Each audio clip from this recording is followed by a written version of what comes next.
நாட்டுக்கோழி அந்த கிரேவியை தண்ணி விட்டு நல்லா மிக்சியில் அடித்தது, மறுபடியும் தண்ணி விட்டு மஞ்சத்தூள் பெப்பர் மட்டும் போட்டு இப்போ கொதிச்சுட்டு இருக்குது நல்லா. இங்கே வந்து நம்ம நாட்டுக்கோழியை லைட்டாக ஆயில் விட்டுட்டு நல்லா மஞ்சத்தூள் போட்டு பெரட்டி எடுத்துருக்கோம். மெயினாக நாட்டுக்கோழிக்கு வந்துட்டு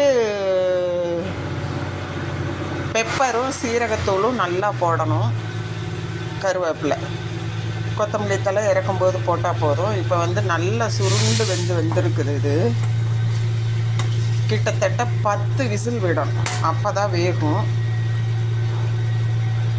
இப்போ நான் ஒரு கையில் ஃபோன் வச்சுட்டு எடுத்துகிட்ருக்கிறேன்.